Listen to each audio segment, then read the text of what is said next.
ومن سيئات أعمالنا من يهده الله فلا مضل له ومن يضلله فلا هادي له فلن تجد له وليا مرشدا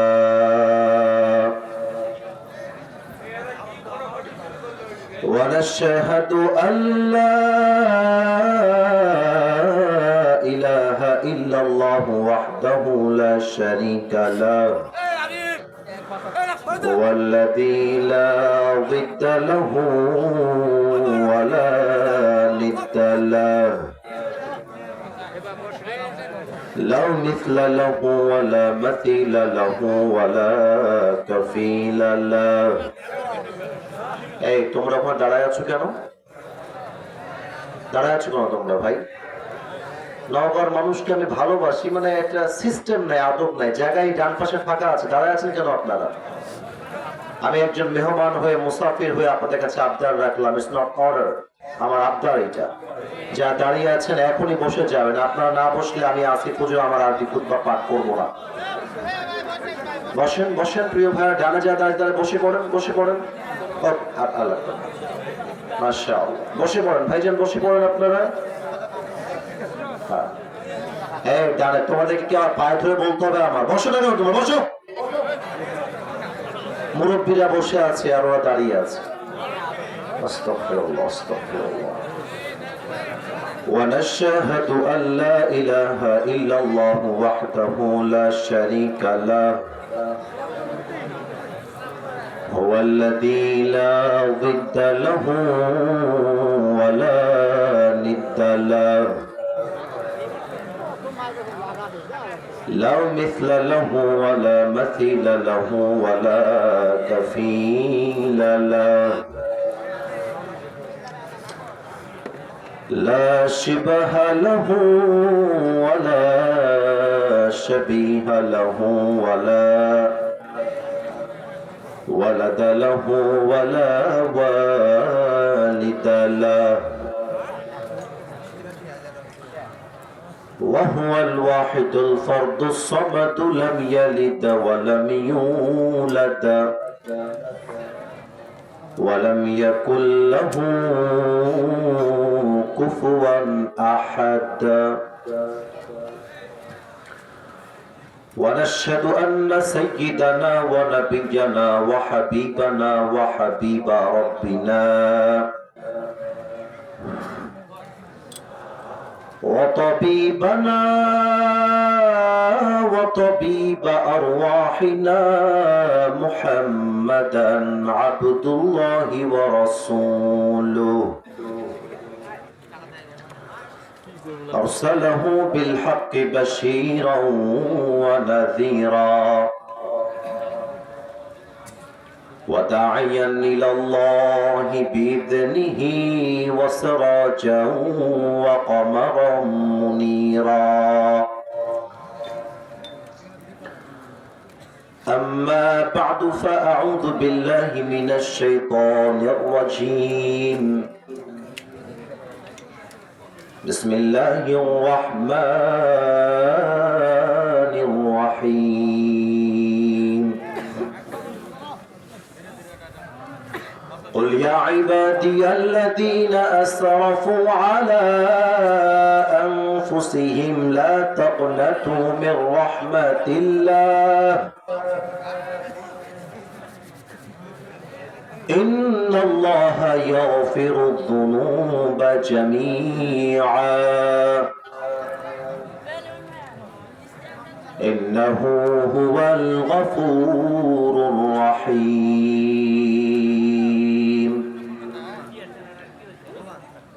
وقال تعالى في كلامه المجيد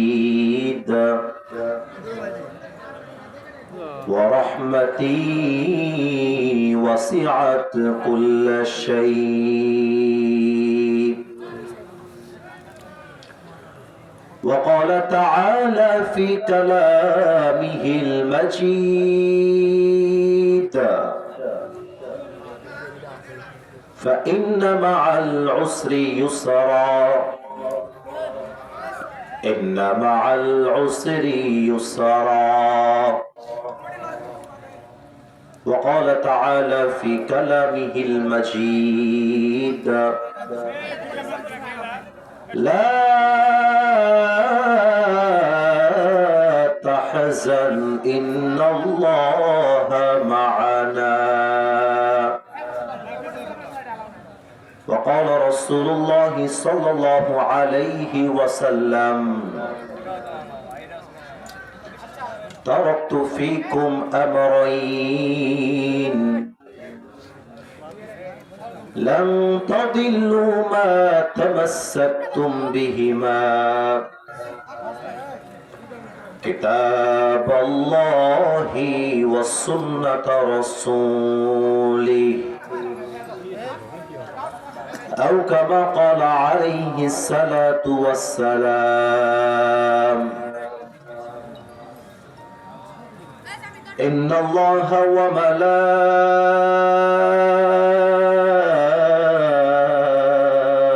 وملائكته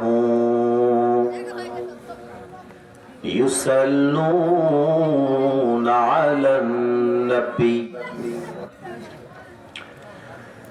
يا أيها الذين آمنوا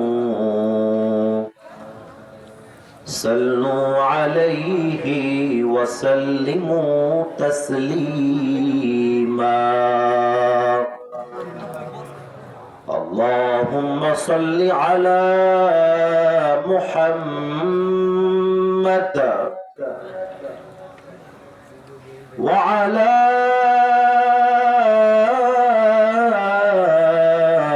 آل محمد كما صليت على إبراهيم وعلى آل إبراهيم إنك حميد مجيد. أستغفر الله أستغفر الله. আমি 2026 সালের 8 জানুয়ারি এত সুন্দর আপনাদের প্রোগ্রামটা মানে নীরব এত সুন্দর সাজানো গোছানো প্রোগ্রাম, এটা সত্যি আমার জন্য অনেক সৌভাগ্যের ব্যাপার। মাহফিলে আলোচনাই করতে পারি না মানুষের গ্যাঞ্জাম গ্যাদারিং এ ধাক্কা ধাক্কিতে, কিন্তু আজকে দেখেন কত সুন্দর পরিবেশ। যারা আমাকে চেনেন, যারা আমার ফেসবুকে ওয়াজ দেখেছেন, তারা জানেন যে কি পরিমাণ ধাক্কা ধাক্কি সহ্য করে স্টেজে উঠতে হয়। কিন্তু দেখেন তো আজকে একবার কি সুন্দরভাবে উঠে গেলাম। আমার সামনে যে মানুষগুলো বসে আছে দেখি বোঝা যাচ্ছে সবগুলো ভদ্র সন্তান, ভদ্র ঘরের সন্তানরা বসে আছে, ঠিক কিনা বলে সবাই? মারামারি নাই, চেঁচামেচি নাই, ধাক্কা ধাক্কি নাই। আমার কলিজাটা ঠান্ডা হয়ে গেছে আজকে এই পরিবেশ দেখে। আমি আজকে অন্য মাহফিলের মতো ওয়াজ নয়, আজকে আমি কলিজা ভরে ওয়াজ করতে চাই ইনশাআল্লাহ। আর যারা বামে আছেন দাঁড়িয়ে, আপনারা দাঁড়িয়ে থাকেন, আমার আপত্তি নেই, কিন্তু কথা বলবেন না। একে অপরের সাথে কথা বললে আমার কানে আসলে ডিস্টারবেন্স ক্রিয়েট হবে, কথা বলবেন না। আমি আমার একটা ওয়াজে বলেছিলাম যে রাজশাহীর ভিতরে 2টা জেলা সবচেয়ে বেশি ভদ্র, তার ভিতরে 1 নাম্বার নওগাঁ জেলা। আজকে প্রথম বলছি তা না, আগেও বলেছি। এবং আপনারা খেয়াল করবেন যে আমাদের নওগাঁর ভাষা কিন্তু অনেক মানে সুন্দর ভাষা। আমি সেই দিন ওই যে বলছিলাম আমার ওয়াজে, কিরে তিথি কিংকা আছো? আচ্ছা আমি তো ভালোই আছি, তুই কিংকা আছো? হ্যাঁ, মেলা কদিন থেকে তুই স্কুলে আসিস না, তোর কি আছে? তো ওই মেয়েটা বলতেছে আগে দাদি যেন অসুখ আছে, যে ইয়া করলে হবে, স্কুলে আসতে হবে না রে বা। এই যে টান, এটা আমাদের নওগাঁবাসীর টান। এটা শুনলে বোঝা যায় যে নওগাঁর মানুষের ভাষা হচ্ছে একটা মিষ্টি ভাষা, ঠিক কিনা বলে? আর একটা ভিডিও সেই দিন আপনাদের আর একটা নওগাঁতে প্রোগ্রামে আসার আগে বসে বসে গাড়িতে দেখছিলাম, একটা ছোট্ট মেয়ে ওই সামনে ক্যামেরা অন করে দিয়ে খুব বাবুরা কথা বলো না, কথা বলো না, কথা বলছি না আমি, স্টপ, একদম চুপচাপ শুনবা। এক ছোট বাচ্চা মেয়ে মানে মোবাইলে ক্যামেরা ধরে মানুষকে সতর্ক করতেছে, নওগাঁর আনাচে কানাচে যে ডাস্টবিন গুলা যে আমরা দিন কেরে বা তোমাদের চেহারা দেখানো দিছি না, তোমরা খাওছেন দাওছেন আন্দোছেন বাড়ুছেন দুনিয়ার ময়লা করছেন, তাহলে সুরত করে নিয়ে গিয়ে ডাস্টবিনে ফেলা হবে না কেবা, কেরে বা কতবার করা লাগবে রে বা, নিজের থুইটা কি নিজের গাওতে ফেলবেন তোমরা। এই যে আপনাদের ভাষার যে একটা টান না খুব ভালো লাগে। আবার আমাদের রাজশাহীতে যান, শহরের ভাষা কি বে তোর বাড়ি কোথায় বে, আবার রাজশাহীতেও এই টান, চাপাই আবার এই সেম এরকম টান দিয়ে কথা বলে। তো আমরা নওগাঁকে অনেক ভালোবাসি, নওগাঁয় আসতে পেরে সত্যি অনেক গর্বিত বোধ করছি। লাস্ট টাইম এসেছিলাম, আমার জামাও ছিঁড়ে গেছে, জুতা খুলে একদিকে গেছে, আমি গেছি আর একদিকে, আমার হাতও কেটে গেছে, আমার পায়ের নিচে উপরে যে চামড়াটা ওটাও কেটে গেছে। আজকে আমি সত্যি খুব খুশি হলাম এত সুন্দর পরিবেশ দেখতে পেরে। আজকে মিডিয়ার লোকরা রিপোর্ট করছে, আগামীকাল পুরো দেশের মানুষ জানবে নওগাঁর মানুষ আলেমদেরকে সম্মানের সঙ্গে ভালোবাসতে জানে, ঠিক না? আমরা একটু পোস্টারটা পড়ে নিয়ে আমরা তাফসিরে ঢুকে যাব, ঠিক আছে ইনশাআল্লাহ? আমাদের আজকে এই প্রোগ্রামটা কালনা বিষ্ণুপুর জামে মসজিদ ও যুব সমাজের উদ্যোগে আয়োজিত। সভাপতি রয়েছেন জনাব আলহাজ মোহাম্মদ নাজিমউদ্দিন মিঞ্জা দুলাল, অধ্যক্ষ অবসরপ্রাপ্ত জাহাঙ্গীরপুর সরকারি বালিকা বিদ্যালয় ও কলেজ মহাদেবপুর। স্যার এসেছে? আসেন নাই, আচ্ছা ঠিক আছে। প্রধান অতিথি আছেন জনাব মোহাম্মদ মেহেদি হাসান মিঞ্চা, চেয়ারম্যান 6 নং এনায়েতপুর ইউপি। উনি এসেছিলেন? আসেন নাই, নো প্রবলেম। আমার পূর্বে কথা বলেছেন ওনার, ও সরি মিয়া, আচ্ছা উনি আসেন নাই, তাই তো? আচ্ছা ঠিক আছে, বুঝতে পেরেছি, এখানে হয়তো বানানটা ভুল হয়ে গেছে লেখার ক্ষেত্রে, নো প্রবলেম। আমি দোয়া করে দিই আল্লাহ তাআলা সভাপতি এবং প্রধান অতিথি উভয়কে নেক হায়াত দান করুন, আমিন। আমার পূর্বে কথা বলেছেন আমাদের ইমাম সাহেব মাওলানা মোহাম্মদ নাজমুল ইসলাম, অত্যন্ত চমৎকার ভাবে আপনাদেরকে তিনি ধরে রেখেছেন, আমি দোয়া করি। এবং আমাদের আরেকজন আলোচক ছিলেন, তৃতীয় আলোচক কারি মাওলানা মোহাম্মদ আল মামুন, পেশ ইমাম এই মসজিদের, ইনি বসে আছেন এখানে, মাশাআল্লাহ। তাহলে আমরা এক বাক্যে দোয়া করে দিই, আল্লাহ তাআলা আমাদেরকে যেহেতু এই প্রোগ্রামে বসার সুযোগ দিয়েছেন, আমার যুবক ভাইয়েরা আমাদেরকে এই পরিবেশটা করে দিয়েছেন, আয় আল্লাহ আমরা আজকের এই মাহফিলে যেমন সবাই একসাথে বসতে পেরেছি, তুমি আমাদের সবাইকে আজকের মতো জান্নাতুল ফেরদাউসেও একসাথে মেহমান হিসেবে কবুল করে নিও, পড়েন সবাই আমিন। মাশাআল্লাহ। আমি ভূমিকায় কয়েকটি কথা বলতে চাই। যারা বসে আছেন আমি জানি খুব কষ্ট হচ্ছে আপনাদের ঠান্ডার ভেতরে, খুবই ঠান্ডা, আজকে বলতে গেলে বাহিরে বরফ পড়ছে এরকম একটা ভাব বাহিরে। তো এই জন্য আমরা চেষ্টা করব আগে আগে মাহফিল শেষ করার জন্য, যেন আমাদের ফজরের নামাজটা মিস না হয়ে যায়। তবে আমার কথাগুলো কিন্তু আমি খুব সাজিয়ে গুছিয়ে বলার চেষ্টা করি সব সময়, যেন কোনো মুরব্বী, কোনো যুবক, কোনো মা কিংবা বোন কারো বুঝতে সমস্যা না হয়। এজন্য আমি 1 থেকে 3 গুনছি, আমার কথাগুলো শোনার জন্য নিজের মনটাকে স্থির করে ফেলা। আমি আমার ভূমিকায় আছি। 1, 2, 3। নিজেকে প্রশ্ন করেন, আজ 8 জানুয়ারি যদি আপনি এই মুহূর্তে মারা যান, আপনি কি আপনার জীবনে এমন কোনো আমল করেছেন যা আপনি গ্যারান্টি দিয়ে বলতে পারবেন, আসিফ হুজুর আমি যদি এখন মারা যাই আমার কবরটা জান্নাতের বাগান হয়ে যাবে? নিজেকে প্রশ্ন করেন, ask your own self, নিজেকে নিজে জিজ্ঞেস করেন। যদি আপনার মন বলে যে হ্যাঁ আমি তো অনেক আমল করেছি যেটা আমি গ্যারান্টি দিয়ে বলতে পারবো, আমি যদি এখন মারা যাই এখনই আমার কবরটা জান্নাতের বাগান হবে হুজুর, আমার কোনো টেনশন নাই, তবে আমি আপনাকে বলবো আজকের ওয়াজ আপনার জন্য নয়। কিন্তু যদি আপনার মনটা বলে যে না আমি তো আজ পর্যন্ত এমন কোনো আমল করতে পারি নাই যে আমলের দ্বারা আমি গ্যারান্টি দিয়ে বলতে পারবো যে আমার কবরটা জান্নাতের বাগান হয়ে যাবে, তাহলে আমি একটা কথা বলতে চাই, কেউ রাগ করবেন না, আমি আপনাদের ভাই হিসেবে বলবো, এই মাহফিলে এমনও অনেক লোক বসে আছেন যার পকেটটা চেক করলে বিড়ির প্যাকেট খুঁজে পাওয়া যেতে পারে, থাকতে পারে।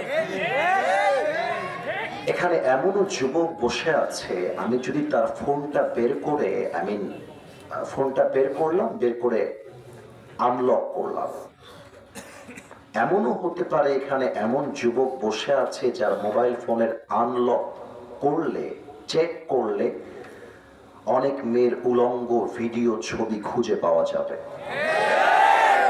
হতে পারে, আমি ব্লেম করছি না, হতে পারে। এখানে এমনও অনেক তাফসীর মাহফিলের দর্শক বসে আছে যারা আজকে বৃহস্পতিবার ফজর থেকে নিয়ে এশা পর্যন্ত, আমি আজকের কথা বলছি, গতকালকের নয়, আজকের কথা বলছি, এখানে এমনও লোক বসে আছে যে ফজর থেকে এশা পর্যন্ত এক ওয়াক্ত নামাজও পড়ে নাই, এখানেই বসে আছে। আমি কাউকে আঘাতের জন্য বলি নাই, বোঝাবার স্বার্থে বলছি। এখানে এমনও অনেক মেয়ে আমার ওয়াজ শুনতে এসেছে কিংবা ঘরে বসে শুনছে, যে মেয়েটা বোরকা পরে রাজশাহী শহরে তার বয়ফ্রেন্ডের সঙ্গে পার্কে গিয়ে ডেটিংও করে আসছে। আঘাত দেওয়ার জন্য বলি নাই। আমার মুরব্বী আব্বাজানদেরকে আমি প্রথমত স্যালিউট জানাই। আপনারা আমার কলিজা, আপনারা আমার ভালোবাসা, আপনারা আমার নয়নের মণি। আমি নিজের চোখে দেখেছি অনেক মুরব্বীকে দাড়ি পেকে গেছে, সাদা দাড়ি। দেখেন, আমার কথা যদি সত্য হয় ঠিক বলবেন, না হয় চুপ থাকবেন। আমি নিজের চোখে দেখেছি সাদা দাড়িওয়ালা মুরব্বী চায়ের দোকানে পায়ের উপরে পা তুলে, আমি দেখেছি, নিজের চোখে দেখেছি। তো নিজেকে বলেন যে আপনি কি আপনার জীবনে এমন কোন আমল করেছেন যার দ্বারা আপনি বলতে পারবেন যে ইয়েস, আমি যদি এখনই মারা যাই আমি বলতে পারবো আমার কবরটা জান্নাতের বাগান হয়ে যাবে। বলেন তো, নিজেকে প্রশ্ন করেন তো। আপনি যদি আমারটা বলেন যে হুজুর আপনার মন কি বলছে, আমি বলবো আমার মন বলছে আসিফ তুই জীবনে এমন কোন আমল করিস নাই যে তুই বলতে পারবি তুই এখন মারা গেলে এখনই তুই কবরের জান্নাতের বাসিন্দা হবি। আমার কাছে এমন কোন আমল নাই, আমি আমারটা বললাম। মৃত্যু যে কতটা আনসার্টেন, কতটা অনিশ্চিত, আমি কেমনে বোঝাই। আমার সেদিন মাহফিল ছিল বগুড়াতে। আপনারা আমার কথা একটা পয়েন্টও বুঝবেন না এমন কোন পয়েন্ট আমি বলবোই না। বগুড়াতে দুপচাচিয়া নামে একটা জায়গা আছে, এক রোড দিয়ে আসলে নওগাঁ ঢুকে যাওয়া যায়, দুপচাচিয়া রোড দিয়ে। দুপচাচিয়া রোড হয়ে আমি আসছিলাম আমাদের এই যে মান্দা ফেরিঘাট আছে না এই পাশে সোজা, ওখান দিয়ে আমরা যাচ্ছিলাম। আমার হাতের দিকে একটু খেয়াল করবেন। আমাদের যে বিশ্ব রোড আছে দেখবেন কিছু কিছু জায়গাতে বিশ্ব রোডে স্পিড ব্রেকার থাকে।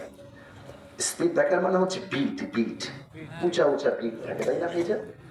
যদি গাড়ি ব্রেক না করেন গাড়িটা উড়ে যেতে পারে কিংবা উল্টায় যেতে পারে, এতটা উঁচু বিট থাকে। আমাদের ড্রাইভার সাহেব গাড়ি চালাচ্ছেন, 100-তে বা 80-তে গাড়িটা আছে, উনি খেয়াল করেন নাই। বিটের কাছে এসে এমন জোরে ব্রেক মেরেছে, আমি সিট থেকে উঁচুতে উঠে গেছি এভাবে যে আমার মাথাটা ছাদের সাথে লেগে যাবে।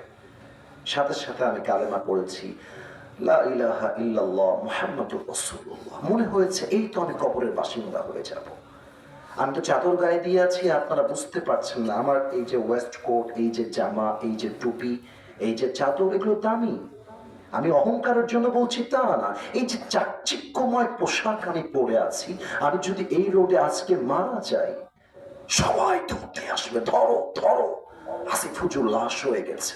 আমাকে গোসল করার জন্য নিয়ে যাওয়া হবে। আমার দেহের সমস্ত চাকচিক্যময় জামাগুলো খুলে আমাকে সাদা কাফনের কাপড়ে প্যাকেট করে সাদা লাশ বানিয়ে 3.5 হাত মাটির কবরে শুয়ায় দেওয়া হবে। এটাই তো দুনিয়ার জীবনের চাকচিক্যতার বাস্তবতা। কথা ঠিক আছে কিনা বলে?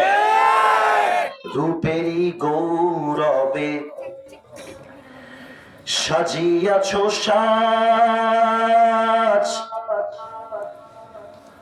সোনা দানা কত কি আর রাজকী পোশাক। যেদিন প্রাণ চলে যাবে সবই পড়ে রবে, প্রাণ চলে যাবে সবই পড়ে রবে, গায়ে দেবে মার কিনো থন রে মোনা আমার, কেন বান্ধো দালান ঘর। একসাথে একটা লাইন গান তো যতটুকু পারেন আমার সাথে গান। একদিন মাটির ভেতরে হবে ঘর রে মোনা আমার, কেন বান্ধো দালান ঘর। ঠিক কিনা বলে? দেহ তোমার চর্ম চর গলে পচে যাবে,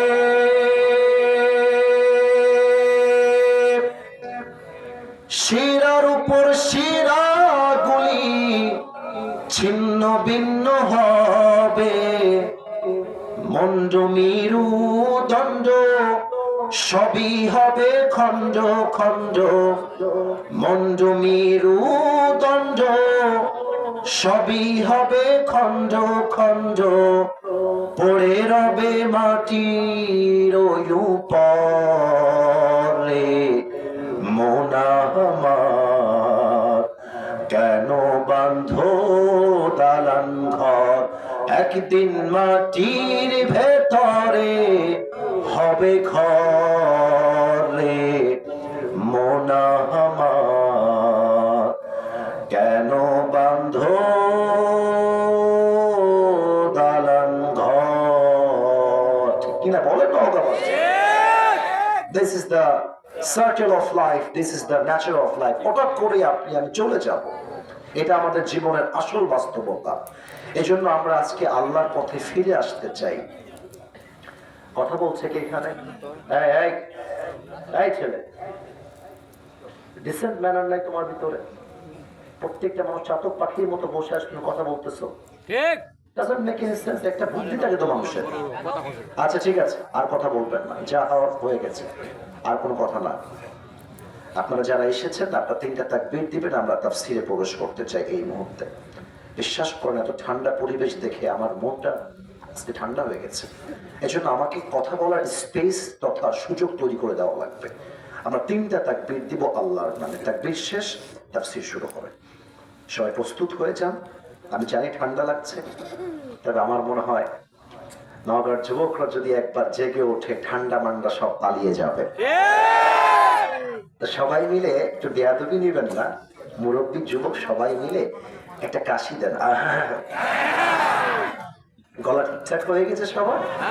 আচ্ছা ঠিক আছে, এবার আমার সাথে তাকবীর দিবেন, একটু জোরে দিবেন, তাহলে আমি খুশি হব। লিল্লাহি তাকবীর। আর একটু জোরে, লিল্লাহি তাকবীর। আল কোরআনের আলো, আল হাদিসের আলো, কোরআন হাদিস যেখানে, আলেম ওলামা যেখানে, নওগাঁবাসী যেখানে, মহাদেবপুরবাসী যেখানে, আল্লাহ যেন আমাদের স্লোগানকে কবুল করে, পড়ে না আমিন। আমাদের তাফসীরের বিষয়টা আগে আমি বলে দিব, এরপরে আপনাদেরকে বলতে হবে। দেখা যাক আপনারা বলতে পারেন কিনা আমার থেকে শোনার পরে। মুরব্বী আব্বাজান, যুবক ভাইয়েরা, মায়েরা, বোনেরা, আমাদের আজকে তাফসীরের বিষয় হচ্ছে আল্লাহর দয়া এবং মায়া। এবার আপনাদের বলার পালা। আপনারা শুধু মায়াটা বলবেন, বাকিটা আমি বলে দিব। দেখা যাক আপনারা বেঁচে আছেন না মরে গেছেন। আজ তাফসীরের বিষয় হচ্ছে আল্লাহর দয়া এবং তোমরা খুবই অ্যাক্টিভ, আপনারা অ্যাক্টিভ হতে পারেন নাই, তবে পারবেন। লাস্ট চান্স দিলাম। প্রবাদ বাক্য আছে না, শেষ ভালো যার সব ভালো তার। লাস্ট চান্স আপনাদের জন্য। আজ তাফসীরের বিষয় হচ্ছে আল্লাহর দয়া এবং মায়া। আমি সবার থেকে জানতে চাই, আপনার কি মনে হয় আমার রবের দয়ার সাগর কি কম না বিশাল? আমার রবের দয়া কি কম না বেশি? কত যে বেশি আজকে আমরা জানবো। এবং এতটুকু বলতে পারি, আল্লাহর দয়া এবং মায়ার কথা শুনলে আপনার মনে হবে আজকে রবের দরবারে সেজদা দিয়ে শুকরিয়া আদায় করে বলতে যে আল্লাহ তোমার এত মায়া, আমি তো আগে জানলে কখনো বেনামাজি হতাম না। আল্লাহ তোমার এত মায়া এত দয়া, আমি আগে জানলে কখনো রাস্তার মোড়ে দাঁড়িয়ে বিড়ি টানতাম না। আল্লাহ তোমার এত মায়া এত দয়া আমার উপরে, আমি জানলে কখনো হারাম সম্পর্কে জড়িয়ে যেতাম না। ঠিক কিনা বলে? আল্লাহর দয়াকে আমরা আজকে হাইলাইট করতে চাই। তার আগে এই পুরো তাফসীরটাকে আমি তিনটা ভাগে ভাগ করছি। তাফসীরের পয়েন্ট হবে তিনটা। দাঁড়িয়ে থাকা ভাইয়েরা, বসে থাকা ভাইয়েরা বলেন তাফসীরের পয়েন্ট হবে তিনটা। বলেন সবাই কয়টা? তিনটা। Number 1, how vast is Allah's mercy? আল্লাহর দয়ার সাগরটা কত বিশাল, এটা আমরা জানবো এক নম্বরে। 2 নম্বরে আমরা জানবো একজন বিপদগ্রস্ত বান্দা বিপদে পড়ে গেছে, কষ্টে পড়ে গেছে, এক বিশাল বড় সামনে যুদ্ধ বেঁধে গেছে, তার উপরে আল্লাহর দয়াটা কেমন করে কাজ করে 2 নাম্বার পয়েন্টে আমরা জানবো। 3 নাম্বার পয়েন্টে আমরা জানবো what will be the mercy of Allah subhanahu wa ta'ala on the day of judgment.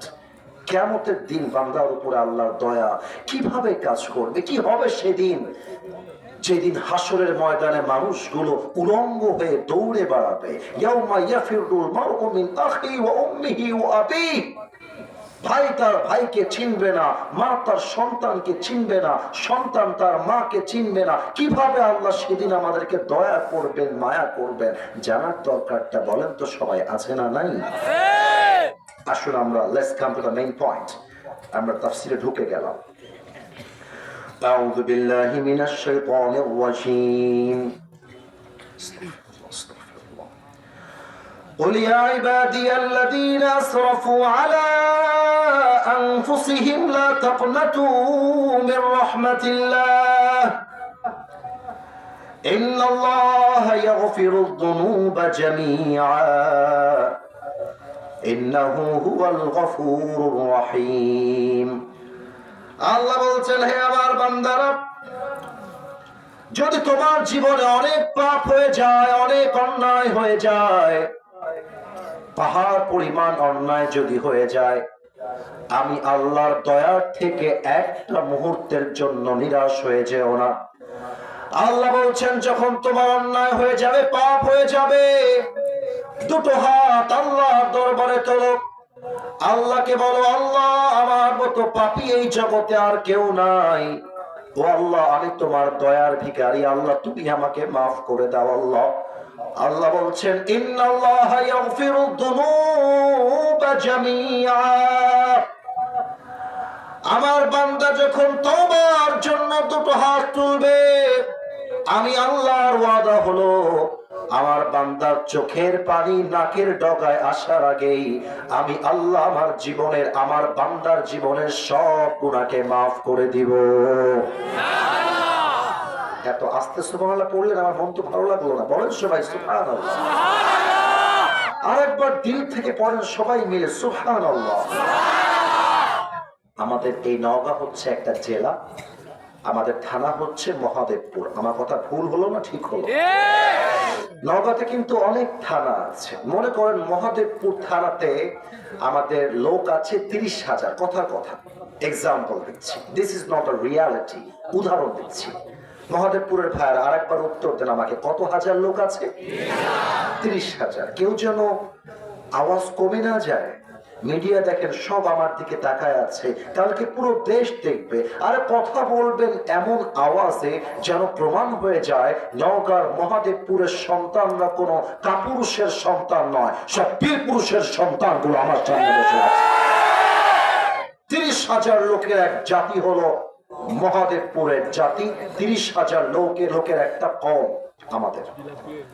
যদি আল্লাহ তাআলা কখনো নিয়ত করেন যে একটা জাতিকে আযাব দিয়ে ধ্বংস করে দিবেন, ধ্বংস করার 1 মিনিট আগে আল্লাহ আবার ওই জাতির দিকে তাকায়। দয়াটা বোঝাতে চাই যে দয়া কাকে বলে। আল্লাহ দেখেন যে এই 30,000 লোকের ভিতরে, এই পুরো জাতির ভিতরে একটা লোক আমি আল্লাহকে ডাকছে কিনা, একটা লোক আমি আল্লাহর সেজদায় আছে কিনা, একটা লোক আমি আল্লাহকে স্মরণ করছে কিনা।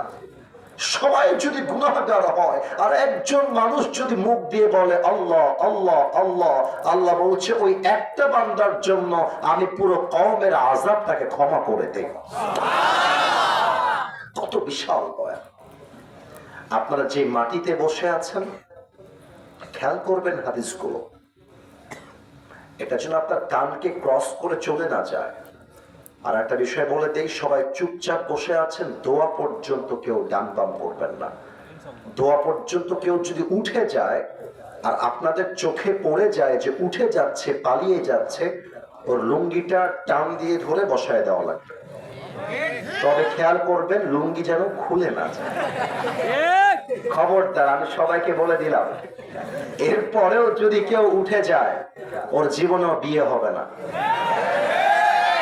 এই জন্য খবরদার, দোয়া ছাড়া কেউ উঠে যাওয়া যাবে। এবার আমাকে একটা প্রশ্নের উত্তর করার জন্য মেধা দিয়ে উত্তর করতে হবে, যা শুনলে উত্তর দেওয়া যাবে না, বুঝে উত্তর দেওয়া লাগবে। ফজরের আজান মসজিদে হয়ে গেছে, আমার চোখে চোখ রাখবেন, চোখ যেন ডান বাম না হয়। আপনি কম্বলটা মুড়ি দিয়ে খুব আরামের একটা ঘুম দিয়েছেন, আজানের শব্দ আপনার কানে আসছে, মন বলছে চল ফজরের নামাজ ঠান্ডার সময়ে জামাতের সঙ্গে পড়ে আসি। কিন্তু আরেকজন গায়েবী ভাবে আপনার কানে কানে বলছে আর একটু ঘুমানোর সময় তো আছে। ওইটার নাম কি? ধরে ফেলেছে সবাই, শয়তান। শয়তান আল্লাহকে একটা চ্যালেঞ্জ দিয়েছিল। চ্যালেঞ্জটা কি দেখেন, খেয়াল করেন। শয়তান বলছে আল্লাহ তুমি যে এত বিশাল জান্নাত বানিয়েছো, there is no meaning of it, এই জান্নাতের কোনো মানে নাই। আল্লাহ বলছে কি বলিস তুই, এত বড় জান্নাতের কোনো মানে নাই, এটা তুই কি বললি ইবলিস? ইবলিস বলছে আমি তোমাকে একটা চ্যালেঞ্জ দিলাম, তোমার কোনো বান্দাকে আমি এই জান্নাতে আসতে দিব না। আল্লাহ বলছে তাই নাকি, কেমনে, কিভাবে আসতে দিবি না, আমাকে প্রসেসটা বল। ইবলিস বলছে আমি তোমার বান্দাকে সামনের থেকে ধোঁকা দিব, ডান দিক থেকে ধোঁকা দিব, বাম দিক থেকে ধোঁকা দিব, পেছন দিক থেকে ধোঁকা দিব। ও যখনই জান্নাতের পথে পা বাড়াবে ওকে আমি আটকায় দিব। যারা দুই একজন পালাই গেছে আমাদের চোখের আড়াল করে বাদাম খাওয়ার জন্য, ভাজা খাওয়ার জন্য, ওরা এই দলের মধ্যে ঢুকে গেছে। শয়তান বলছে আটকায় দিব। যখন দেখবো আসিফ হুজুরের ওয়াজ কাজ হওয়া শুরু হয়ে গেছে, যখন দেখবো আজহারি হুজুরের ওয়াজে জীবন পরিবর্তন হওয়া শুরু হয়ে গেছে, যখনই দেখবো ওয়াজটা কানে নয় কলিজায় গিয়ে লেগে গেছে, ওকে আমি বলবো চল ঘুরে আসি বাহির থেকে, বসে থেকে লাভ নাই। আল্লাহ বলছে আচ্ছা তার মানে তুই আমার কোন বান্দাকে নেক আমল করতে দিবি না, তাই না? বলছে আল্লাহ ইয়েস, আমি কাউকে নেক আমল করতে দিব না। আল্লাহ বলছে ওকে, চ্যালেঞ্জ ইজ অ্যাকসেপ্টেড, তোর চ্যালেঞ্জ আমি আল্লাহ গ্রহণ করলাম। তবে শোন, তুই আমার বান্দাকে ধোঁকা দিবি, গুনাহের কাজ করবার জন্য বারবার বারবার উৎসাহিত করবি। আমার বান্দা যতক্ষণ পর্যন্ত গুনাহের কাজটা না করবে আমি আল্লাহ রাব্বুল আলামিন ওই গুনাহটা লিখবো না। কিন্তু আমার বান্দা যদি একবার কোনো নেক আমলের নিয়ত করে, আমার বান্দাকে নেক আমলটা করতে হবে না, আমার বান্দা যে নিয়ত করেছে এই নিয়ত করার জন্য সওয়াব আমি আল্লাহ লিখে দিব।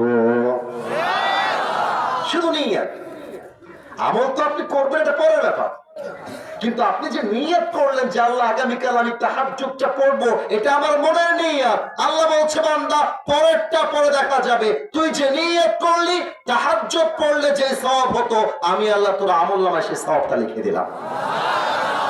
কতটা দয়া, কতটা মায়া। মুসা আলাইহিস সালামের যুগে একজন যুবক ছিল, তার নাম ছিল কিফিল। দেখা যাক আপনারা বুঝতে পারলেন কিনা। নাম হচ্ছে কিফিল, মুরব্বী যুবক। কি নাম? কিফিল।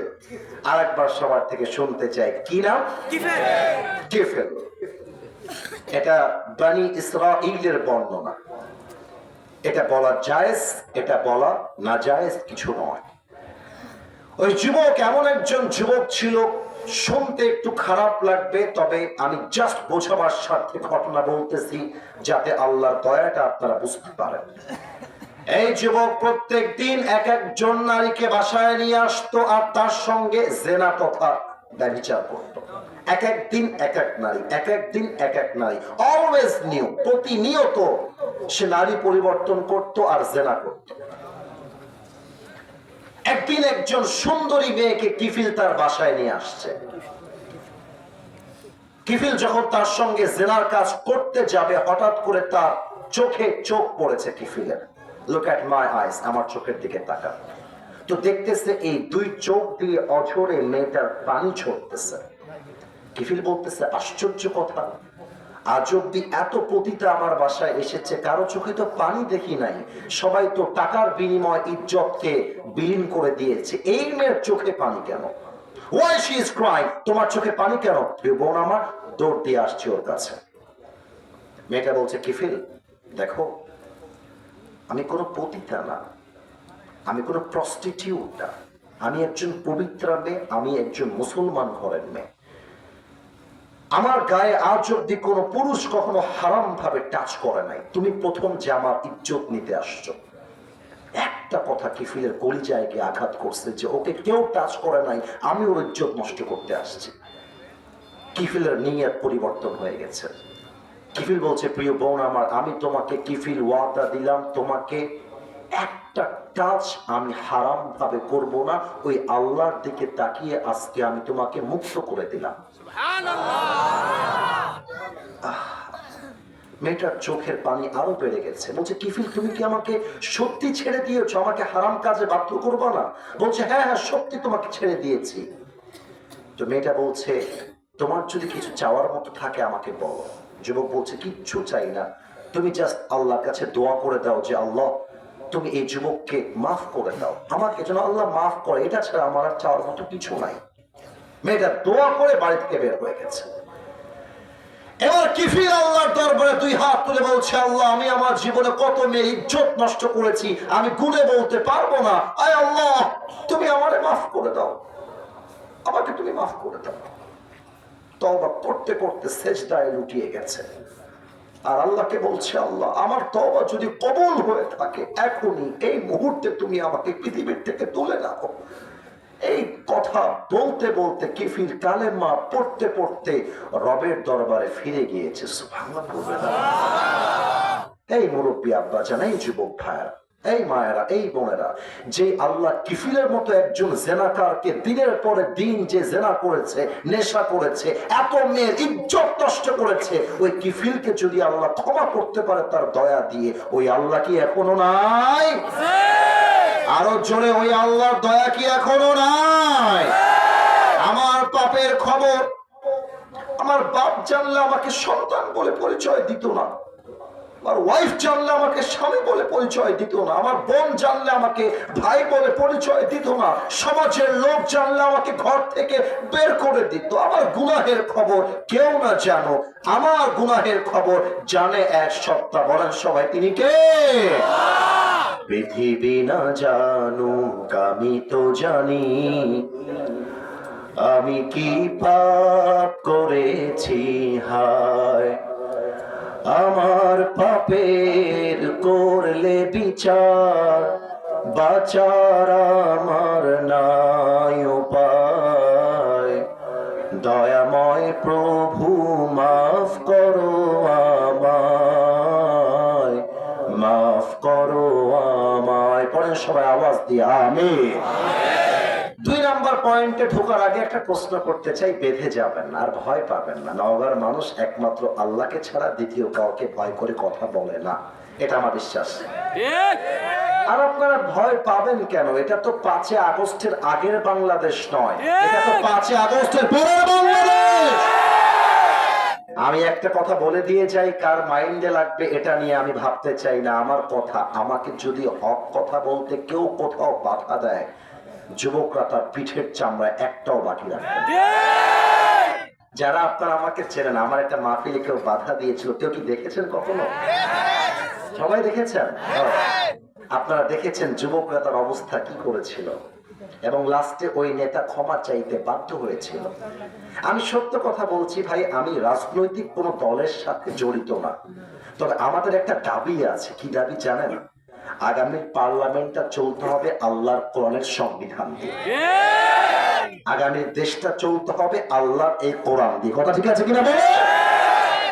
আপনাদেরকে আজকে দেখাবো, যদি আপনি আপনার বুকের পাটা ফুলাতে পারেন আল্লাহর দয়ার হাত কত বড় হতে পারে বোঝাতে চাই। আপনারা ওসমান হাদির নাম শুনেছেন না?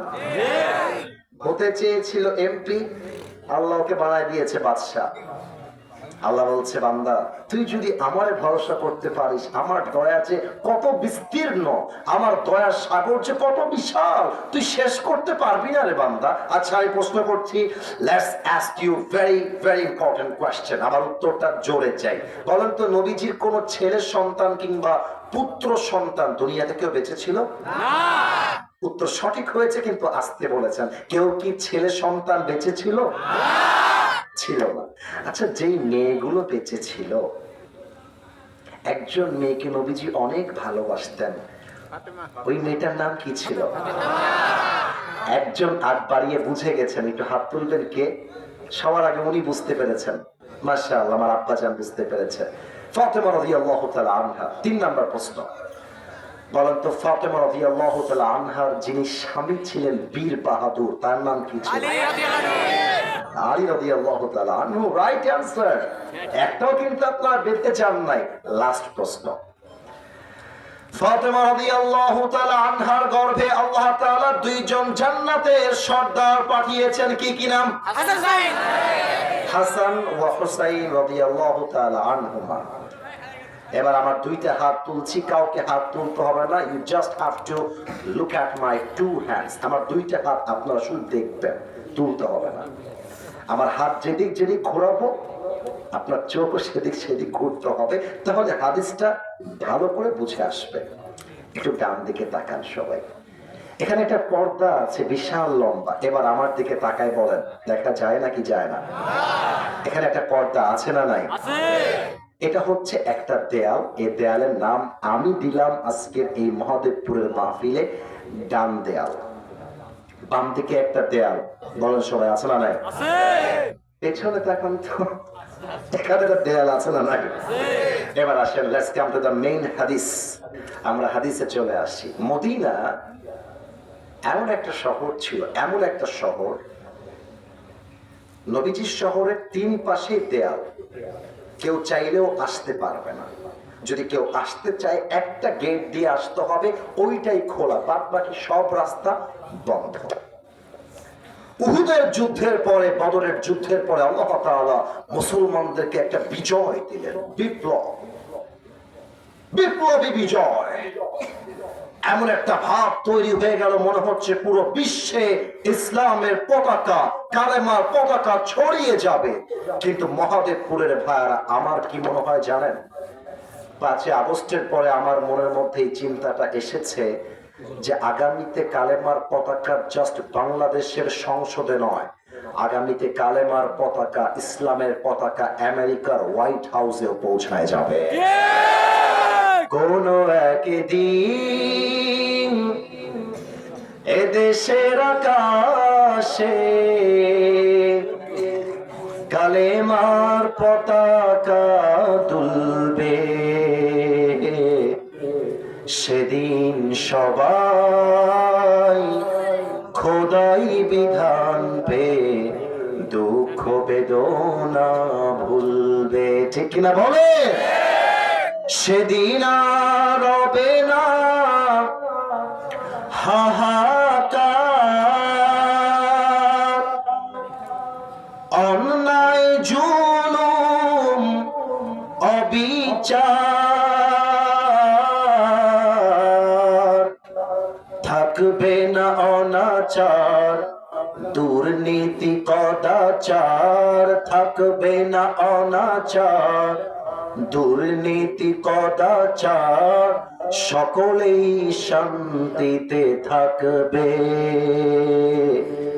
সেদিন সবাই খোদাই বিধান পে দুঃখ বেদনা ভুলবে। জাস্ট একটা লাইন আমার সাথে গাইবেন, আমরা হাদিসে আবার ফিরে আসবো। একটা লাইন যদি পারেন তবে গান আমার সাথে। কোন একদিন এদেশের আকাশে কালেমা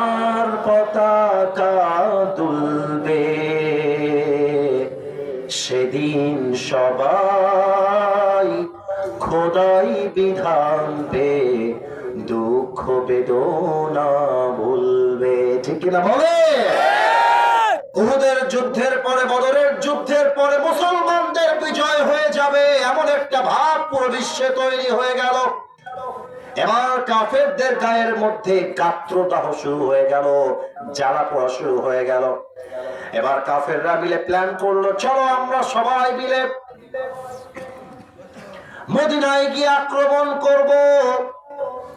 এমন একটা আক্রমণ হবে, মদিনা নামে একটা শহর আছে, এই মানচিত্র থেকেই আমরা মুছে ফেলবো। বলেন সবাই নাউজুবিল্লাহ। কিন্তু যার কেউ নাই, তার সাথী একজন, বলেন সবাই তিনি কে? আল্লাহ তাআলা নবীর কাছে খবরটা পৌঁছায় দিলেন, নবী মদিনায় আক্রমণ হবে, get ready yourself for this fight. নবী হে প্রস্তুত হয়ে যান এই যুদ্ধের জন্য। নবী সব সাহাবায়ে কেরামদেরকে নিয়ে যেভাবে আপনারা বসে আছেন, নবীজি সবাইকে বসালেন, বলেন সাহাবায়ে কেরাম বলো তো আমরা কিভাবে এই যুদ্ধটাকে প্রতিহত করতে পারি, কার মাথায় কি বুদ্ধি আছে, আমাকে বুদ্ধি দাও। একজন সাহাবীর নাম বলছি, নামটা আপনাদেরকে আমার সাথে একটু করে বলতে হবে, তাই শুনে নেন, শুনে নেন।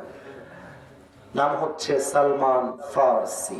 এবার আপনাদের পালা, বলেন সবাই সালমান রাদিয়াল্লাহু তাআলা আনহু। উনি দাঁড়িয়ে গিয়েছেন, খুব তীক্ষ্ণ বুদ্ধিটা। দাঁড়িয়ে আমার দিকে তাকান তো সবাই একটু, এভাবে হাতটা বেঁধে মাথাটা নিচু করে দাঁড়িয়ে আছে। নবীজি বলতে, সালমান কি বুদ্ধি, বলো না কেন, চুপচাপ কেন, বলো আমাকে। বলছে নবীজি বেয়াদবি না নিলে বলবো। বলছে বলো না। বলছে নবী মদিনা তো এমন একটা শহর, ডানেও দেওয়াল, বামেও দেওয়াল, পেছনেও দেওয়াল, একটা রাস্তাই খোলা আছে। তো নবীজি আপনি একটা কাজ করেন, এই পুরো রাস্তা কেটে কেটে খনন করে একটা খাল খনন করেন। খাল, আপনারা খালকে কি বলেন নওগাঁর ভাষায়? খালি বলেন। খাল খনন করেন, পানি উঠবে, কাফেররা ঘোড়া নিয়ে আসবে, রাস্তা একটাই খোলা, পানি দিয়ে ভরা, ওরা চাইলেও ঘোড়া নিয়ে একসাথে আক্রমণ করতে পারবে না। সুবহানাল্লাহ পড়বেন না আপনারা? মিয়া বাস যেই প্ল্যান সেই কাজ শুরু। 6 দিন সময়ে 9 মিটার চওড়া, প্রায় 8 থেকে 10 মিটার গভীর, 4 থেকে 5 কিলো লম্বা বিশাল একটা খাল মুসলমানরা তৈরি করে ফেললো। এখন কাফেররা যখন অ্যাটাক করতে আসছে মদিনায়, একটা রাস্তাই খোলা, দেখছে পুরো রাস্তা পানি আর পানি, পানি আর পানি। বাস কাফেররা স্টপ হয়ে গেছে। এবার এক কাফেরের নাম বলবো, এই নামটাও মুখস্থ করতে হবে। নাম হচ্ছে আমর বিন মারহাব। এবার আপনাদের জবাব দেওয়ার পালা। আমর বিন কি হাব? বামের ভাইয়েরা আমাকে আওয়াজ দেন নাই, আর একবার আমর বিন কি হাব? মারহাব। ওই কাফের ডাক দিয়ে বলছে পানি টানি দিয়ে সবাই আটকে যাবে, আমি আমর বিনকে আটকে দেওয়া যাবে না, আমি আমর বিন মারহাবকে আটকে দেওয়া সম্ভব নয়।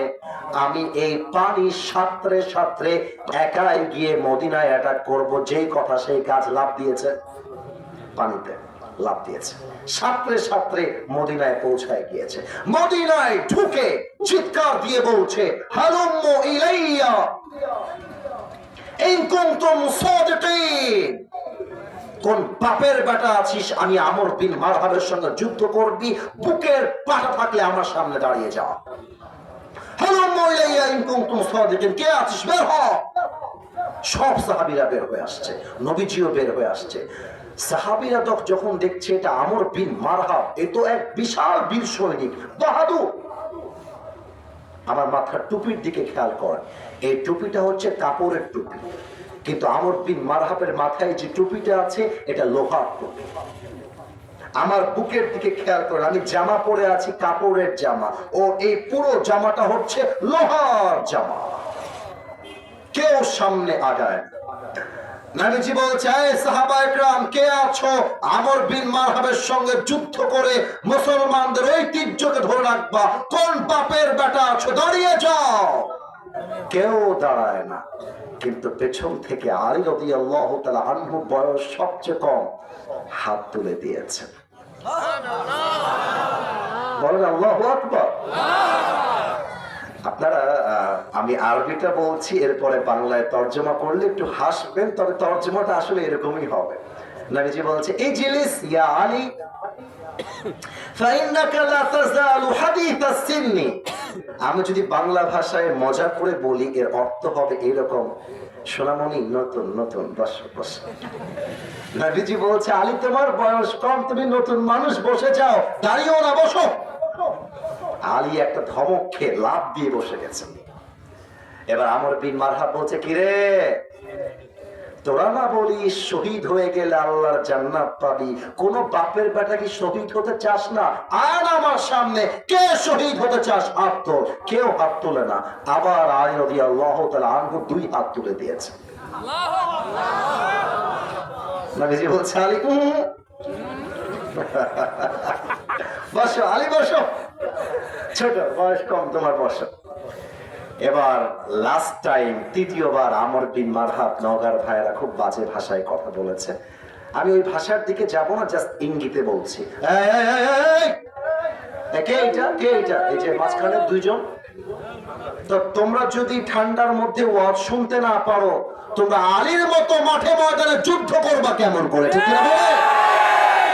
এই তোমার ইমানের জোর, ঠান্ডার জোরে 2 জন পালায় গেলা। 1 ঘন্টা যাবত ওয়াজ করতেছি, মানুষগুলো চাতক পাখির মতো বসে আছে। এই 2 জন ছাড়া কেউ যদি আরেকবার উঠে যায়, আমরা ধমক দিয়ে লুঙ্গিটা টান দিয়ে ধরে বসায় দেওয়া লাগবে। ঠিক কি বলে? এবার আমর বিন মারহাব বলছে তোদের মাঝে কেউ যদি এক বাপের বেটা হয়ে থাকিস, এক বাপের বেটা বলতে কি বুঝিয়েছে ওইটা ব্যাখ্যা আমি দিতে চাই না।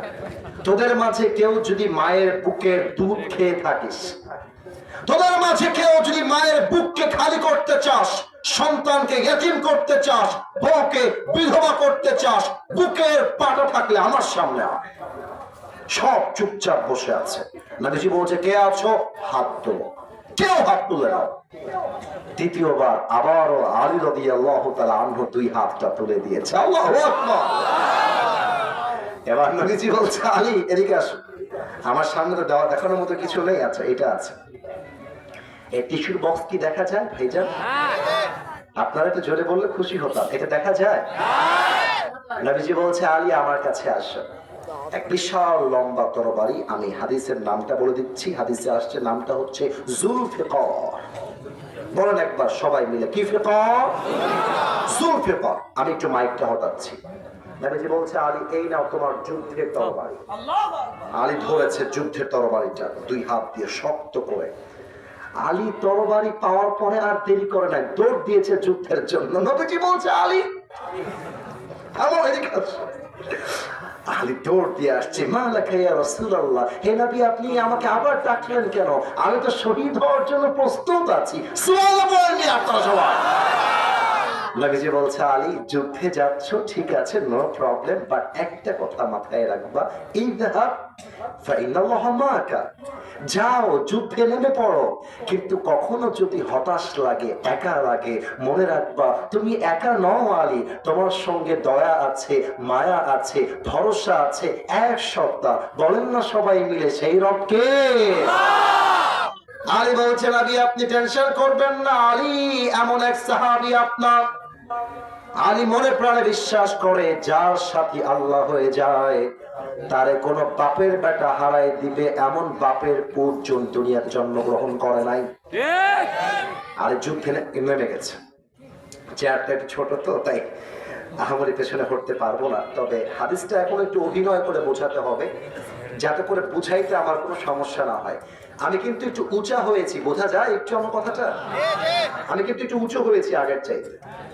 আচ্ছা আমর বিন মারহাবের হাইট লম্বা কেমন? এই দেখে লাইট ঝুলতেছে কয়েকটা, ওর হাইটটা হচ্ছে এই লাইট বরাবর উঁচু, আর আলীর হাইটটা হচ্ছে এই বরাবর তথা মুঠু। আলী যদি আমর বিন মারহাবকে দেখতে চায় দেখতে হবে এভাবে, আর আমর বিন মারহাবের চাইতে আলী হাইটে এত ছোট, আমর বিন মারহাব এমনে দেখলে দেখতে পারবে না, দেখতে হবে মাথা নিচু করে। হাইটের কত কম বেশি দেখেন, কিন্তু আল্লাহর দয়া থাকলে হাইট কোনো ম্যাটার করে না। এবার আমর বিন মারহাব আলীকে ডাক দিয়ে বলছে, আমি আরবিটা বলছি এরপরে বাংলা তর্জমা করে দিব। এই বাবু তুমি কে গো? আসলে এটাই অর্থ এই হাদিসের, এই বাক্যের অর্থ এমনই, এই বাবু তুমি কই থেকে এসেছো? যাও যাও যাও যাও। আলীর মাথা তো গরম হয়ে গেছে, আমারে বাবু বলে, আমি হলাম আসাদুল্লাহ, আমারে বেটা কয় আমি নাকি বাবু। আলী রাগকে কন্ট্রোল করেছে নবীর কথা মানার জন্য, বলছে আনাল্লাযী সাম্মাতনি উম্মি হায়দারা, আমি হলাম বনের সিংহ, বাপ তথা সিংহ। আমি হলাম এমন এক সিংহ, যখন শিকার করতে চাই, শিকার যতক্ষণ পর্যন্ত করতে না পারি আমার আক্রমণটা থেমে যায় না, আমি হলাম সেই সিংহ। আল্লাহু আকবার। এবার আমর বিন মারহাব টিটকারি মেরে বলছে, ও আচ্ছা টিটকারি, তুমি সিংহ? আরে বেটা তোর আসল নাম কি তাই বল, তোর বাপের দেওয়া আসল নাম। তো বলছে আনা আলী, ইসমি আলী, আমার নাম হচ্ছে আলী। তখন আমর বিন মারহাব শুনে অবাক হয়ে গেছে, বলছে আলী? আনতা আলী বিন আব্দুল মুত্তালিব? কি রে বাবা, তোমার বাবার নাম কি আব্দুল মুত্তালিব? আলী বলছেন নো, আনা আলী বিন আবি তালেব, আমার ওইটা দাদার নাম, আমার বাবা হচ্ছে আবু তালেব। আমর বিন মারহাব মাথায় হাত দিয়ে বলছে, হায় হায় হায় হায় হায়, যুদ্ধ করতে কে আসছে তাকায় দেখো, তুমি তো আমার ভাতিজা, তোর বাপ তোমার ভাই লাগে, তোর বাবাকে চেনে ভালো করে, আমার আপন ভাইয়ের মতো সম্পর্ক, আমি কি খেয়ে দে কাজ কাম নাই তোমার মতো ভাতিজাকে মারতে যাবো? যাও যাও যাও যাও যাও। এবার আলী আর রাগ কন্ট্রোল করতে পারে নাই। আলী বলছে, বেটা তুই কারে ভাতিজা বলিস, তুই কারে বাচ্চা বলিস? আয় না, একবার যুদ্ধ করে দেখ, এই বাচ্চার সঙ্গে যুদ্ধ করতে আসলে এমন এক কোপ মারবো তোর কল্লা 40 হাত দূরে গিয়ে পড়বে। আল্লাহু আকবার। এবার আমর বিন মারহাব বলছে, ও তাই নাকি, তো আয় না দেখি না তোর বুকের পাটা কত বেশি, আয়। কিন্তু আলী রাদিয়াল্লাহু তাআলা আনহু এক মারাত্মক দামি কথা বলেছেন, মারাত্মক দামি কথা। এটা বলার পূর্বে আপনাদেরকে প্রশ্ন করতে চাই, রংপুরে যে যুবকটা 5 আগস্টের আগে বুকটা এভাবে পেতে দিয়ে গুলি খেয়ে শহীদ হয়েছিল, যুবকটার নাম কি? শহীদ আবু সাইদ। আচ্ছা, একটু আমার দিকে খেয়াল করে বলেন তো, শহীদ আবু সাইদ কি রাস্তায় বের হয়ে কারো বুকে আগ বাড়িয়ে গুলি করেছিল? এত আস্তে বললেন কেন? কাউকে আমার ভাই গুলি করেছিল? কারো পেটে গিয়ে আগ বাড়িয়ে চাকু মেরেছিল? তাহলে আপনারা আমার ভাইয়ের বুকে গুলি করলেন কেন? কেন করলেন?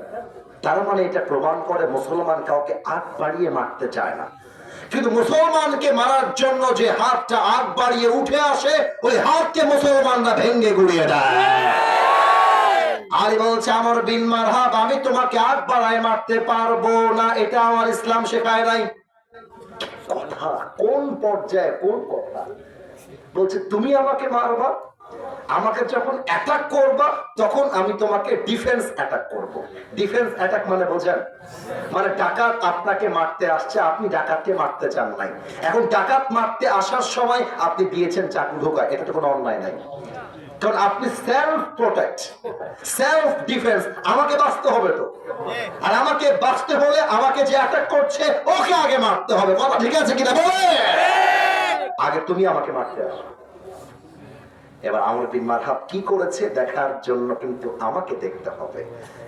আমর বিন মারহাব 2 কদম পেছনে আসছে, ওর হাতের যে তরবারিটা আছে এইটাকে আমাদের খেয়াল করবেন, এইভাবে ধরেছে, তরবারি বিশাল, আর 2 পায়ের 2 legs are attached together, 2টা পাকে একসাথে মিশিয়েছে, তরবারিটা সামনের দিকে এভাবে ধরে একটা লাফ দিয়েছে। আমি না দেখাইলে ভালো করে বুঝবে না। লাফ দেওয়ার পরে এটাকে এভাবে ধরা ছিল, তো এটাকে পেছনে নিয়ে আসছে, আর একটা লাফ দিয়ে আলী রাদিয়াল্লাহু তাআলা আনহু ডান কাঁধে এক বিশাল আঘাত দিয়েছে। আর আলী রাদিয়াল্লাহু তাআলা আনহু নবীজির দেওয়া জুলফিকারটা এভাবে ডান হাত দিয়ে তুলে ধরে বলছে, হাসবুনাল্লাহু ওয়া নি'মাল ওয়াকিল, নি'মাল মাওলা ওয়া নি'মান নাসীর। আহা, যে আঘাতে আলীর পুরো দেহটা দুই ভাগ হয়ে যাবে। আল্লাহর দয়া কাকে বলে, আল্লাহর মায়া কারে কয়? ওই আঘাতটা দেহ কাটবে তো দূরের কথা, ওই আঘাতটা আলীর জামা পর্যন্ত স্পর্শ করতে পারে নাই। সুবহানাল্লাহ। এবার আমর বিন মারহাব খেয়াল করে দেখছে, আলীর তো একটা পাকা চুলও সোজা করতে পারলাম না, থরথর করে কাঁপছে, ভয় লেগে গেছে। আরে এত জোরে আঘাত করে কিছু হলো না, থরথর করে কাঁপছে। এবার আলী বলছে, সোনামণি এবার তুমি রেডি হয়ে যাও। এবার কে ভাতিজা আর কে বাবু, এটা তোমাকে আমি টের পাওয়াই দেব। আলী রাদিয়াল্লাহু তাআলা আনহু দুই কদম পেছনে আসছে। Two legs are attached together. দুইটা পাকে একসাথে করেছে, নবীর দেওয়া জুলফিকারটাকে এভাবে মেলে ধরেছে, জমিন থেকে একটা লাফ দিয়ে উঁচুতে উঠে গেছে, তরবারিটা পেছন দিক থেকে নিয়ে সোজা করে নারে তাকবীর, আল্লাহু আকবার বলে আমর বিন মারহাবের মাঝ বরাবর একটা আঘাত দিয়েছে। আমর বিন মারহাব তার ঢালটা এভাবে উঁচু করে ধরেছে, কিন্তু আলীর গায়ের আঘাতে এতটা জোর ছিল, এক আঘাতে আমর বিন মারহাবের ঢালটা ভেঙে দুই টুকরো হয়ে একটা কোপে আমর বিন মারহাবের পুরো দেহটা দুই ভাগ হয়ে কেটে জমিনে ছিটকে পড়ে গেছে। দয়া কাকে বলে? আল্লাহ বলছে, আমি আমার বান্দার সঙ্গে আছি। কে কি করবে দেখা, কে করবে? রাখে আল্লাহ, মারে কে? মানে আল্লাহ। একটা উর্দু কবিতা মনে পড়ে গেল, আমি আসলে বলতে চাই নাই, বাট মনে পড়ে গেল। আমার বিশ্বাস আপনারা যদিও বা বাঙালি আমরা, কিন্তু উর্দু কবিতা আমি বললে আমার বিশ্বাস মুরব্বী এবং যুবক বাংলা তর্জমা করা ছাড়াই বুঝতে পারবে। কথা কি ঠিক আছে নাকি বলেন সবাই আপনারা? দেখা যাক আপনারা বুঝতে পারেন কিনা এটার সাথে রিলেটেড।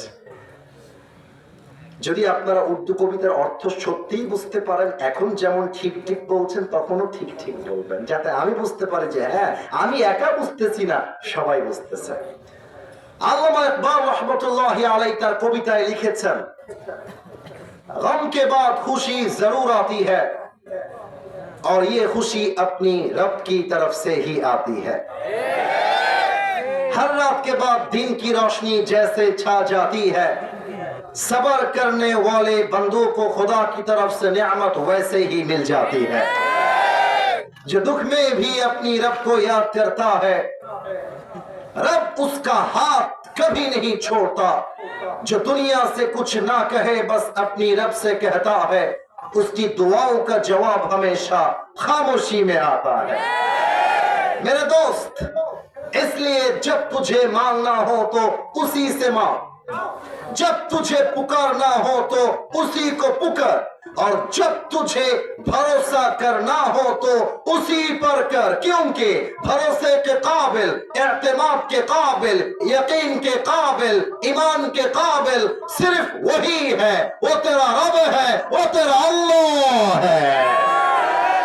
আল্লামা ইকবাল লিখেছেন, ভরসা করতে চাইলে আল্লাহকে করো, ঈমান আনতে হলে আল্লাহকে করো, এবং মনে রেখো ওমাইয়াতাওয়াক্কাল আলাল্লাহি ফাহুয়া হাসবু, যেই বান্দা সুখে দুঃখে আপদে বিপদে আল্লাহর উপরে ভরসা করতে পারে, আল্লাহর দয়া একাই তার জন্য যথেষ্ট হয়ে যায়। পড়েন সুবহানাল্লাহ। এবার সবাই দুই হাত তোলেন। Everybody raise your two hands. এতক্ষণ কাউকে দুই হাত তুলতে বলি নাই, কিন্তু এখন তুলতে বললাম। আমি জানি অনেক ঠান্ডা, আপনারা আমার ভাইরাও কাঁপতেছে, আমি খেয়াল করতেছি তাকায় তাকায়, কিন্তু এই মুহূর্তে আমি তিনটা ওয়াদা করাতে চাই আপনাদেরকে, দুইটা আল্লাহর সাথে, একটা আমার সাথে। একটু সবাই মিলে কাশি দেন। মাশাআল্লাহ। খুব সুন্দর একটা কাশি আপনারা দিয়েছেন। এবার আমি যা যা বলতে বলবো আপনারা তাই তাই বলবেন। হাতটা খুব উঁচু করতে হবে তা না, হালকা উঁচু করলেই আমি খুশি হব। আপনাদের হাত যদি ব্যথা হয়ে যায় আমারও ব্যথা লাগবে, কারণ আপনারা সবাই আমার ভালোবাসার মানুষ, ঠিক কিনা বলে? তাহলে হাতটা হালকা উঁচু করে আমি যা যা বলতে বলি তাই তাই বলেন। বলেন জবান খুলে আল্লাহ। এটা একটু আস্তে হয়ে গেল, একটু জোরে বলেন আল্লাহ। যদি জোরে জোরে বলেন দেখবেন যে আপনাদের গায়ের মধ্যে যে ঠান্ডা লাগতেছে না, আমার হাতটা কেমন হয়ে জানেন, বরফ পড়েছে এমন হয়ে আছে আমার হাতটা। তবুও যদি চিৎকার দেন দেখবেন গরম লাগা শুরু হয়ে গেছে। বলেন একবার আল্লাহ। তোমার শাহী দরবারে দিল থেকে তওবা করছি, ও আল্লাহ তুমি আমার জীবনের সব গুনাহ মাফ করে দাও। একটু জোরে বললেন না? আর একবার বলা যাবে না? বলেন সবাই আওয়াজ দিয়ে আমিন। 2 নাম্বার ওয়াদা বলেন আল্লাহ। একটু মায়া নিয়ে ডাকেন তো, ও আমার আল্লাহ আমি তোমাকে ওয়াদা দিলাম। এটা যদি আস্তে বলেন আমি দুয়ার দিকে যাব না।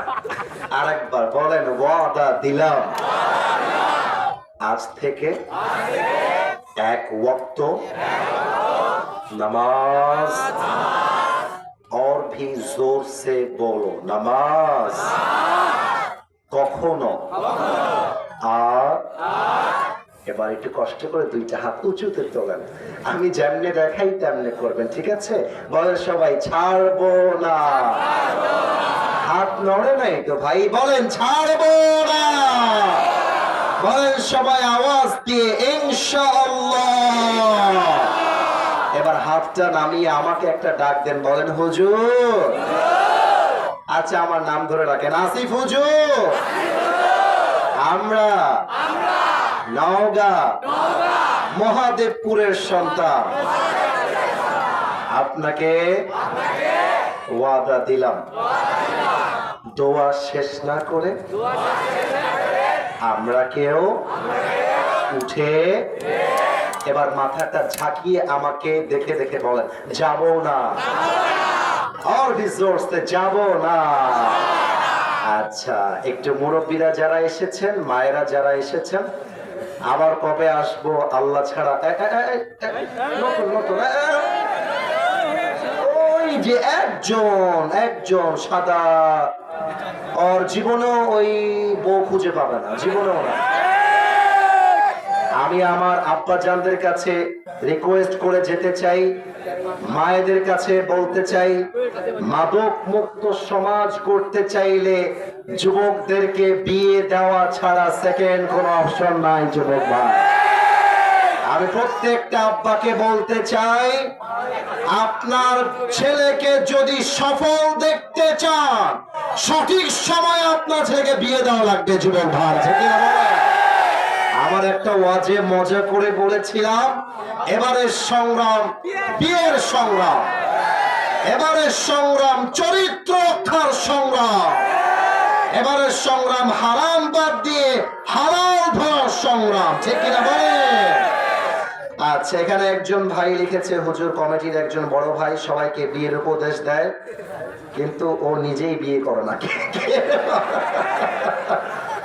আচ্ছা একজন ভাই আছে, তিনি হয়তো বা বিয়ের আদেশ দেয় কিন্তু নিজে বিয়ে করে না। আচ্ছা একটা বিষয় খেয়াল করবেন, মনে করেন আপনার কোনো একটা ভালো কাজ করার সামর্থ্য নেই কিন্তু আপনার ভাইয়ের আছে, সেই ক্ষেত্রে আপনার ভাইকে উদ্বুদ্ধ করার জন্য বিয়ের কথা বলা এটা কোনো অন্যায় বা পাপ না।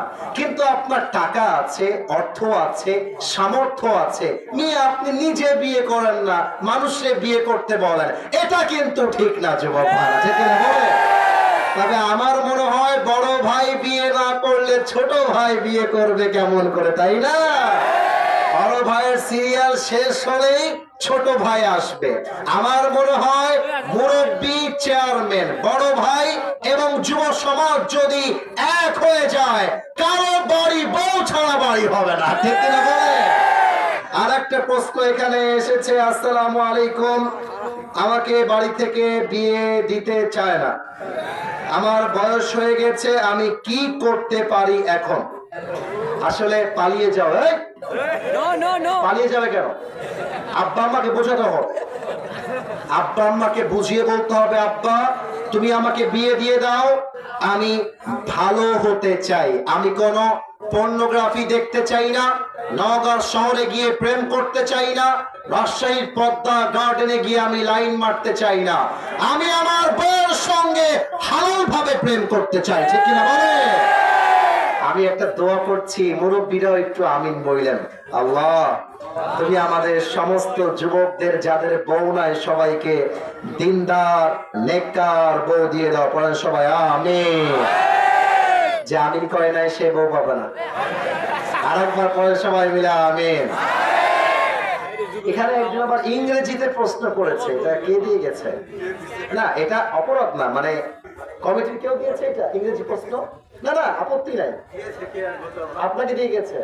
আচ্ছা ঠিক আছে, আমি কি পড়বো? হ্যাঁ আপনার রাগ করবেন, রাত হয়ে গেছে তো, ঠান্ডা লাগছে না আপনাদের সবাই? আর শিওর? সবাই শিওর তো নাকি? আচ্ছা প্রশ্নটা এটা আবার মনে হয় প্রিন্ট করে নিয়ে আসছে, তাই না? এটা প্রিন্ট করা মনে হচ্ছে, এটা হাতের লেখা না। আচ্ছা ঠিক আছে, পড়ছি। Islamic code of life, running the country according to the laws of the Quran, the difference between halal and haram, the rule of women in Islam, etc. What is the question? এই তো প্রশ্নের ধারাটা বোঝে নাই, প্রশ্ন যে করেছে ওর ধারাটা সে এখানে বোঝে নাই, এবং ওখানে কোনো কোয়েশ্চেন চিহ্ন কিন্তু নাই, সে জাস্ট একটা কথা লিখে দিয়েছে।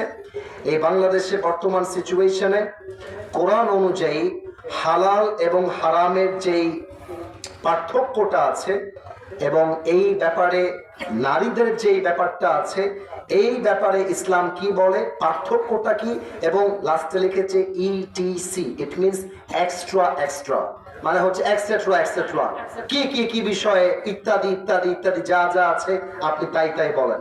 আমার জায়গা থেকে আমি বলবো তোমার প্রশ্নটা আরো কনস্ট্রাকটিভ হওয়ার দরকার ছিল, যাতে করে আমরা যুবকদেরকে, মুরব্বীদেরকে আরো ভালো বুঝিয়ে বলতে পারতাম।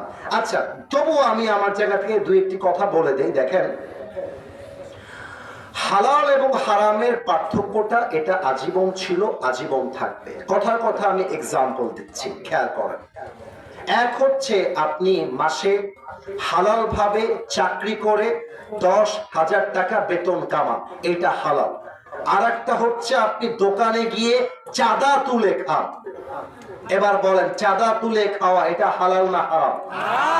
এই যে আসতে বললা, হালাল না হারাম? হালাল এবং হারাম কখনো এক হতে পারে না। আচ্ছা তুমি বিয়ের আগে কোনো মেয়ের সঙ্গে শারীরিক সম্পর্কে জড়িয়ে গেলে এবং তুমি বিয়ের পরে তোমার ওয়াইফের সঙ্গে সেম কাজটা করলে, বিয়ের পরে করলে হবে শুধু হালাল না, হয়ে যাবে সওয়াব।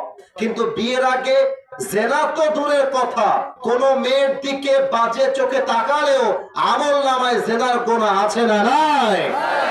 এবং নারীর যে ব্যাপারটা খেয়াল করেন, নারীদের ব্যাপারটা হচ্ছে এইরকম, নারীরা যারা, আমি প্রত্যেকটা মা বোনকে স্যালিউট জানাই, সম্মান জানাই। সত্য কথা বলতে আমাদের দেশের এই রানিং কান্ট্রিতে পর্দাটা একটা ট্রেডিশন কালচার হয়ে গিয়েছে। এই পর্দার আসল কোনো মানে নেই। এর প্রমাণটা দিচ্ছি, যদি কখনো তোমরা রাজশাহী শহরের পদ্মা গার্ডেনে ঘুরতে যাও কিংবা সিএনবি মোড়ে যাও, তোমার মুক্ত মঞ্চে যাও, দেখবা যত মেয়ে বয়ফ্রেন্ড নিয়ে